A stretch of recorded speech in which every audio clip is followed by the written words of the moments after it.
होला नमस्ते। पोर्चुगलमा हुनुहुन्छ भने यो भिडियो पुरा सुन्नु होला र यो एउटा खुसीको खबर पनि हो र भिडियोलाई शेयर गर्न पनि नभुल्नु होला र तपाईलाई कुनै जिज्ञासा लागेमा यहाँ तलनिर कमेन्ट छोड्न पनि नभुल्नु होला। म सकेसम्म सबै नोटिफिकेसन हेर्ने कोसिस गर्नेछु र एउटा सब्स्क्राइब अनिवार्य गर्नु होला है त, अनि बेल आइकनलाई पनि दबाउनु होला।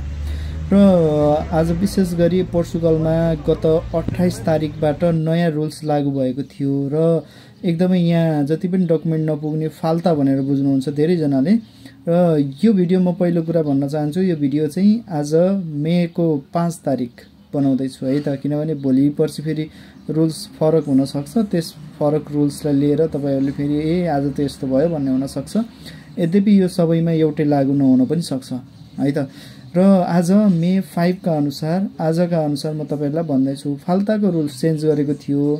आइमामा गएर एटेन्ड गरेर दिन पाइदैन थियो, सबै कि सीटीटी गर्नु पर्थ्यो कि भने आफ्नो अनलाइन पोर्टलबाट डकुमेन्ट अपलोड गर्नु पर्थ्यो। तर आज मे 5 को दिन भने दुईवटा घटना भयो।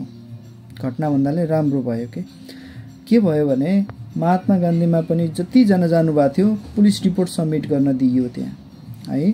पुलिस रिपोर्ट सबमिट गर्न पाउनु भयो र आज साथीहरूले पनि गरेर आउनु भएको छ र त्यहाँ आज धेरै नै भिड थियो। र सिनेसमा पनि आज पनि र हिजो फ्राइडे पनि केही साथीहरूले कन्फर्मेसन गर्नुभएको थियो भने र आज पनि कन्फर्मेसन गर्नुभएको छ।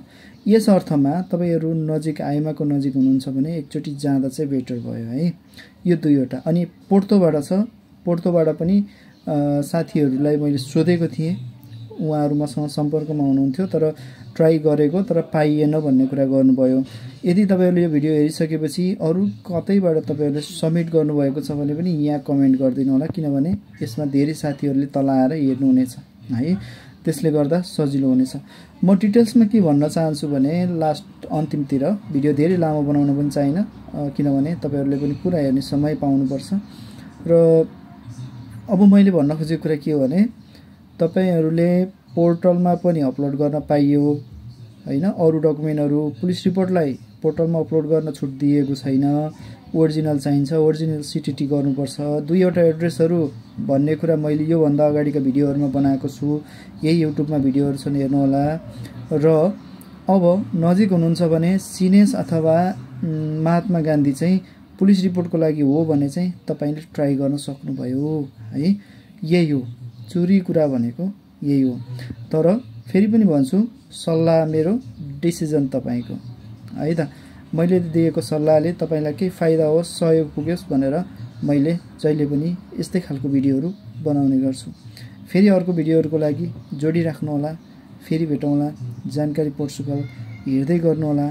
सब्स्क्राइब नगरेकोले सब्स्क्राइब गर्नु होला। तपाईले हेरेपछि तपाईको साथीहरुलाई पनि यो भिडियो पठाइदिनु होला र कुनै पनि जिज्ञासा भएमा यही भिडियोको तल कमेन्ट गर्नु होला। मैले सकेसम्म सबै नोटिफिकेसन हेरेर रिप्लाई गर्ने कोसिस गर्नेछु है। र तपाईहरुको एक्सपिरियन्स शेयर गर्नु होला।